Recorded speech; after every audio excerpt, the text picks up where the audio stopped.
Good morning, everyone. It's 6:30 in the morning. It is 5/20, 2021. A little late getting started this morning. I got a lot of things, new software and stuff I'm trying to figure out and get going so we can make this podcast for real. So what we have here is the Spokesman Review, and today we're talking about let's get this whole full screen here. And video games, $25. So they want to give a tax break. Now, I'm not 100% sure here, but there's a $25 per. Let's see. General based company has survived the advent.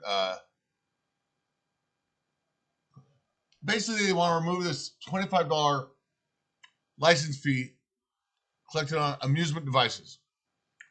So I used to own a pool hall. When I moved in, or when I took over the pool hall, when I bought into it, there was 4 tables we rented from Systems. It wasn't the greatest deal, but it was all right. I didn't. It's hard to make money off pool tables when somebody's taking half your profits. All right.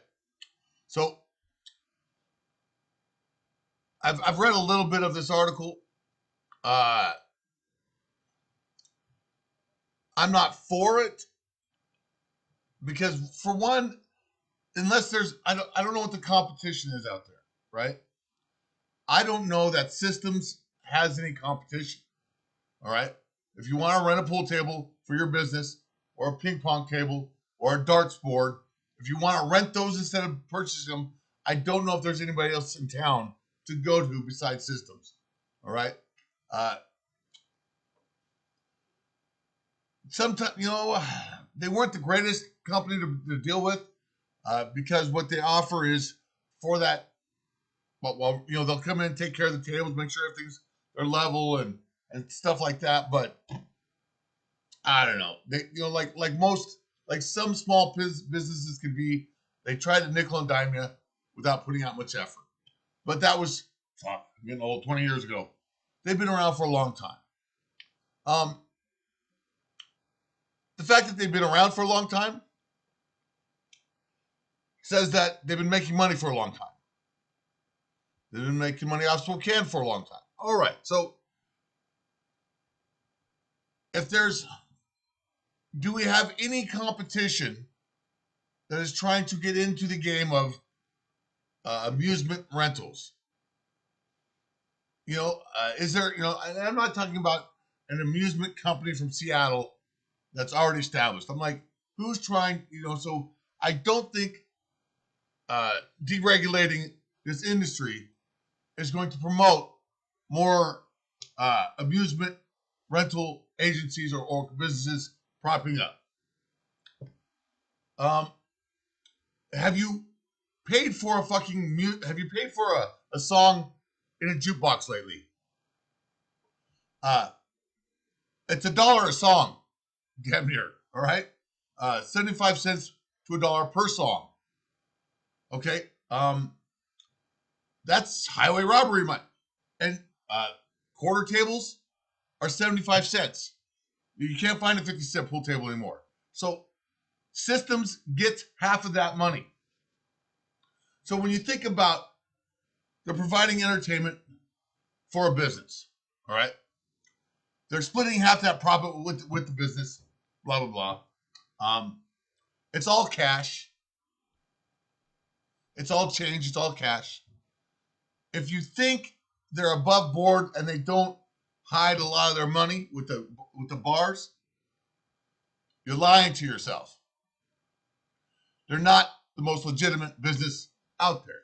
It's all quarters and dollars and dollars and quarters. It's a cash business. So they're not paying all their sales tax. They're not paying all their, okay? So that being said, this sounds like a sweet deal for systems. Now, everything, hey, the pandemic, refunding that $25, you know what? I'm okay with that. I'm even okay for reducing it to $15 a machine while we get the markets back going. I'm not unreasonable. But getting rid of it, this is stupid. Because it's when they put a $25 per, I mean, that's $25 back in the 40s or whatever. 50, let's see. Let's see. I was reading this thing here. So,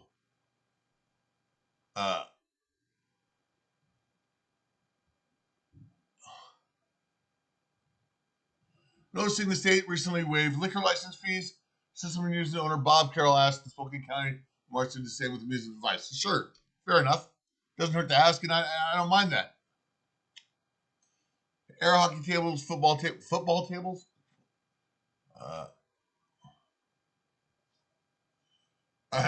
They negotiate a revenue sharing bullshit.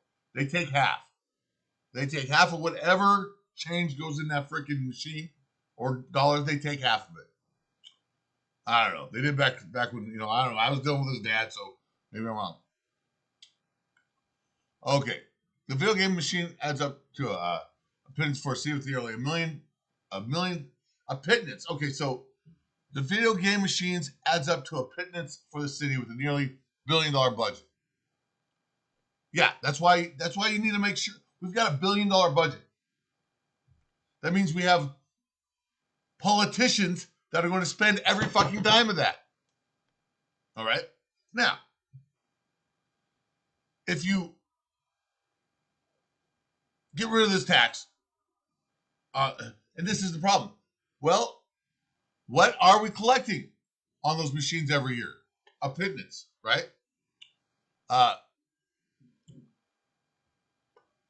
Circuses and carnivals get a break, paying only $10 per amusement. Well, that's so we can get them in town. It's a temporary.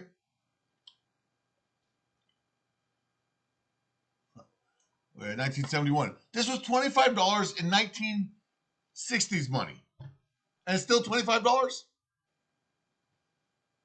Think about that. If they could make a profit and stay in business for all these years, paying that steep of a per unit tax for the betterment of Spokane, right?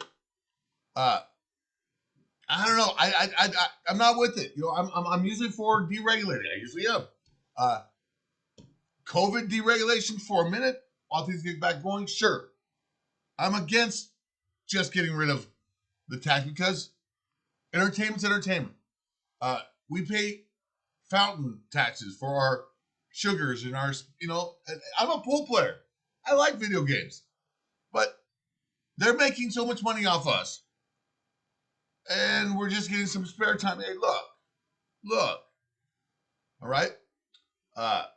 As a tire shop, I had certain unavoidable fees for disposing tires and things of that nature. All right. Mechanic shops have certain unavoidable fees they have to do to get rid of oil properly and things of this nature because that's how to impact the community the most appropriately. Gaming, they don't have the competition. All right. So, and it's not because they have a monopoly on it. It's just one of those niche industries. Okay. Well, if some outside gaming, I don't know, I'd say that some like I don't want a big time Vegas place coming up here and elbowing out a local family. Hey, the Carrolls, okay, great, they're local, so that's good. Yeah, so give them a break. $20 a machine, okay. Give them a COVID break, sure, but no, I think to remove this revenue stream 100%. One, it's not fair. Two, we might forget about the revenue stream. Politicians in 4 years, Michael, where's our money at? If you just knock this stuff off, 5-10 years from now, we might have budget problems, and these mechanisms could be useful. And if you just get rid of them, the dummies in the future won't even know that there's dynamic ways of building revenue without just straight taxing the citizens. I think if you're making a profit, that in a community, that the community as a government has a right to make sure that if you're profiting off our citizens, that you're a it's a reciprocal relationship. Make sure you can make a profit, and from that profit, we want to take a little back to make sure our communities are taken care of. It's a balance. It's a give and take. I just don't like the fact. I don't think taking it, giving a free pass, uh, is warranted. All right, that's my first video of the day. Again, resist COVID thinking, cancel culture, don't defund the police, reform, and it's the unions, dummy.